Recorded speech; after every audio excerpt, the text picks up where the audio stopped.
Toka ishte e ftohtë, e heshtur dhe mizore. Çdo hap përpara na ndjente sikur na çonte më thellë në të panjohurën.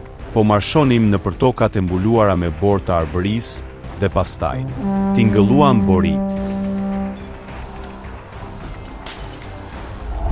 Gjatë shërbimit në Perandorinë Osmane, Skënderbeu mori pjesë në disa fushata ushtarake dhe u ngrit në gradë, duke fituar përvojë të madhe si general.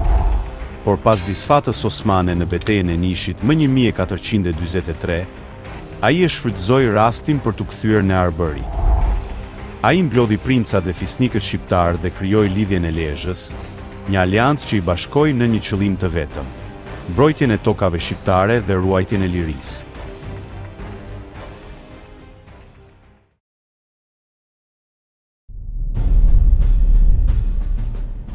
Skënderbeu u kthye në Arbëri në vitin 1420, por pa kaluar shumë kohë, Perandoria Osmane u rikthye sërish me forcë. Në vitin 1423, Sultan Murati II nisi një fushat të re ushtarake për të rivendosur autoritetin e tij mbi fisnikët shqiptar që po tregonin shenja mosbindjeje. Për të shmangur përplasjen e drejtpërdrejtë, Gjon Kastrioti u detyrua të bëjë të njëjtën sakrificë si më parë: ta dërgoj të birin në Adrianopoj si peng politik. Që nga ajo kohë, Skënderbeu do t'i shërbente Perandorisë Osmane me besnikëri, duke marrë pjesë në fushatat e saj kundër shteteve të Krishterë Afqinje. Në vitin 1428 shpërtheu një tjetër luftë mes Venedikut dhe Perandorisë Osmane. Kjo përplasje krijoi një mundësi të rrallë. Shumë fisnik shqiptar, mes tyre edhe vetë Gjon Kastrioti, u ngritën në kryengritje, me shpresën për të rimarrë tokat e humbura dhe për të fituar pavarësinë. Megjithatë, edhe pse i ati ishte në krye të revoltës, Skënderbeu zgjodhi të qëndrojë në anën e sultanit. Në fillim të vitit 1430, Venediku u mund. Aleatët shqiptar mbetën të vetëm, dhe Murati II, pasi pushtoi Selanikun, e ktheu vëmendjen drejt Shqipërisë.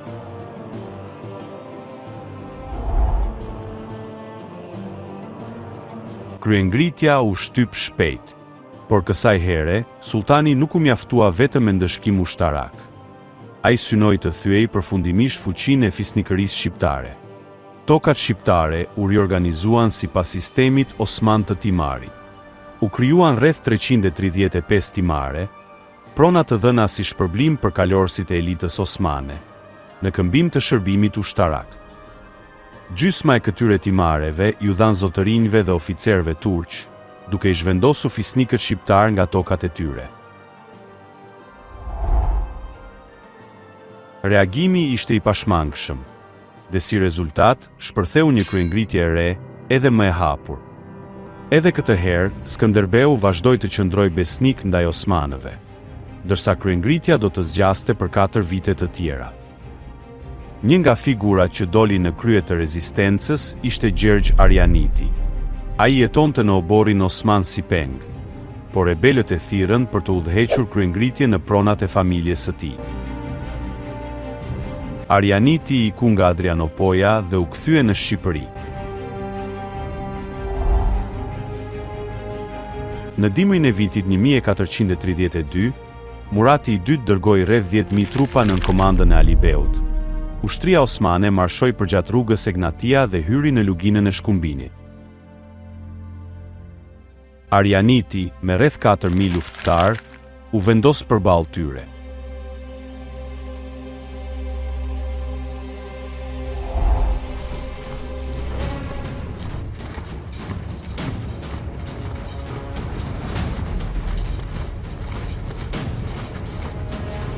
Ai e njihte mirë terrenin, pranë Buzurshekut, në një zonë me kalime të ngushta dhe terren të thyer.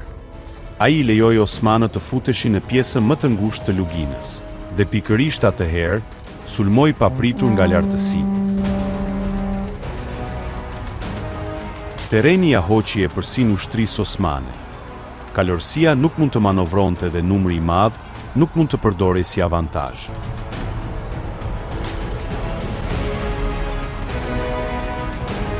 Formacioni Osman u thye dhe forcat e Ali Beut u shpartalluan. Kjo ishte një nga herët e para që një ushtri osmane e atyre përmasave humbiste në betejë të hapur nga një kryengritje vendase.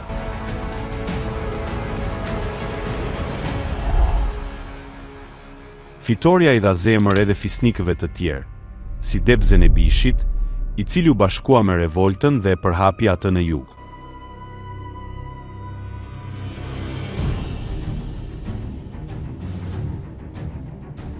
Zenebishi rrethoi Gjirokastrën, qendrën kryesore osmane në Shqipërinë e Jugut.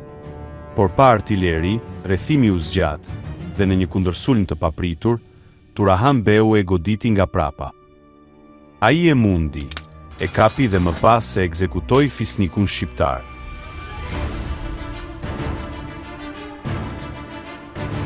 Në verën e vitit 1433, një ushtri osmane e udhëhequr nga Sinan Pasha plaçkiti zonat e Kaninës dhe më pas u fut në zotërimet e Gjon Kastriotit, ku shtypi kryengritësit.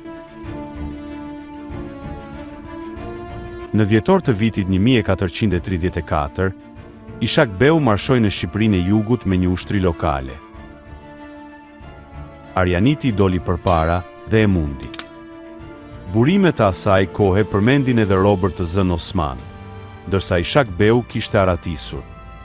Në prill të vitit 1435, Arjaniti fitoi edhe një tjetër betejë pranë Këlqyres, dhe pas kësaj lufte, luftimet filluan të shuheshin. Kryengritja kishte një dobësi të madhe. Mungonte një udhëheqje e përbashkët, pasi fisnikët shqiptar vepronin secili më vete pa një qendër komanduese. Dhe pikërisht kjo mungesë organizimi u bë një nga arsyet kryesore pse osmanët nën forcat e Turahanit arritën ta shtypnin kryengritjen dhe t'i jepnin fund kësaj revolte. Për të shmangur rebelime të reja, Murati i dytë ndryshoi strategjinë. Ai filloi të emëronte shqiptar vendas në poste të rëndësishme, si Jakub Bej Muzaka dhe vetë Skënderbeun. Mes viteve 1438 dhe 1443, Skënderbeu ishte në kulmin e karrierës brenda perandorisë osmane. Murati i dytë e emëroi Subash të Krujës, guvernator ushtarak i një prej qyteteve më strategjike të Shqipërisë. Ky ishte një post kyç, sepse Kruja kishte qenë zemra e zotërimeve të familjes Kastrioti.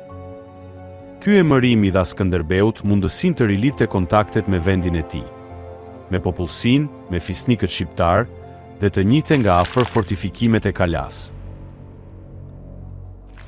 Por në vitin 1440, me kërcënimin hungarez në veri, Sultan Murati i dytë e largoi nga Kruja dhe e dërgoi në Sanxhakun e Nikopojës. Atje Skënderbeu shërbeu si Sanxhak Bey dhe udhëhoqi forca të mëdha osmane në Ballkan. Si Sanxhak Bey, ai komandonte mira kalorës dhe kishte përgjegjësi për mbrojtjen e kufive osman përgjatë lumit të Danubit. Kjo periudhë i dha atij njohuri të thella mbi strategjinë e mbrojtjes dhe organizimin e ushtrisë osmane në ballafaqim me forcat evropiane. Pavarësisht karrierës së shkëlqyer në Turqi, Skënderbeu mbante kontakte të fshehta me familjen e tij dhe fisnikët arbëror. Ai vëzhgonte me kujdes dobësitë e ushtrisë osmane dhe hartonte planet për fortifikimin e mundshëm të kështjellave arbërore.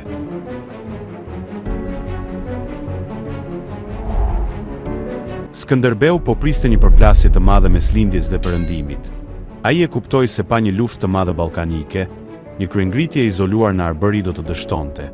Dhe në vitin 1442, Gjon Kastrioti vdiq dhe atëherë ndodhi goditja vendimtare.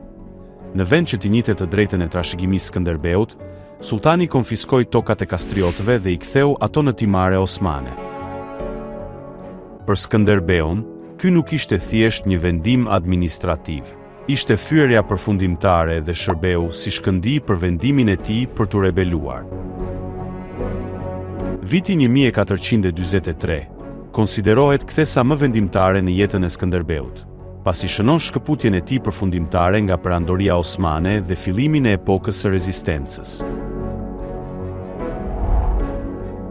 Në vitin 1443, trupat hungareze të komanduara nga Janosh Hunyadi u futën në thellësi të Ballkanit dhe në nëntor u ndeshën me ushtrinë osmane. Hunjadi i mboshti 3 ushtri lokale osmane pranë periferisë së qytetit të Nishit. Këtë rast e shfrytëzoi Skënderbeu. Ai fillimisht dezertoi postin e tij të lartë bashkë me nipin e tij dhe 300 burra arbëror. Dhe më pas ai e detyroi një shkrues osman të falsifikonte një letër nga vetë sultani, në të cilën gjendeshin urdhra për t'ia dorëzuar kontrollin e qytetit të Krujës vetë Skënderbeut. Me të mbërritur në qytetin e Krujës më 28 nëntor, ai ia dha letrën e falsifikuar guvernatorit vendas. Duke menduar se po i bindej urdhrave të drejtpërdrejt nga Murati, guvernatori e dorëzoi qytetin pa luftë. Pasi çliroi Krujen, Skënderbeu ngriti flamurin e kastriotëve, një flamur të kuq me shqiponjë të zezë 2 krenore. Qëllimi i tij i menjëhershëm ishte të konsolidonte pushtetin e tij të sapogjetur me sa më efikas dhe të shpejtë. Si pjesë e këtij procesi, Skënderbeu më pas u konvertua në fen krishtere dhe shkoi aq larg sa kërcënoi me vdekje çdo musliman shqiptar që nuk do të ndryshonte besimin. Pa humbur shumë kohë, ai hyri në bisedime me fisnikët shqiptar, dhe me ndihmën e tyre Skënderbeu çliroi edhe një varg kështjellash tjera. Në hapësirat e çliruara ndodheshin zotërimet e shumë fisnikëve shqiptar.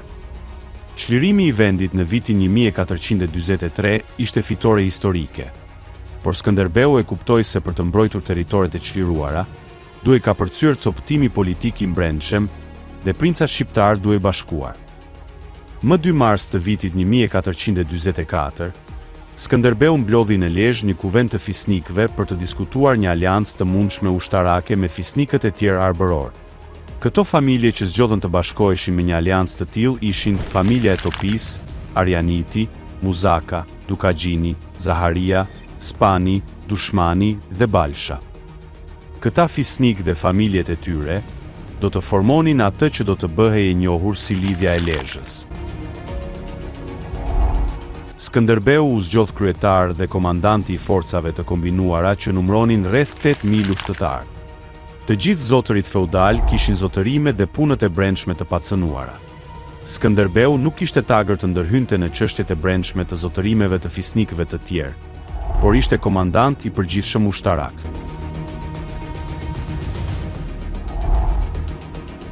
Në episodin ton të radhës mbi historinë dhe luftërat e Skënderbeut, ne do të shikojmë ballafaqimin e parë të forcave arbëror kundër turqeve.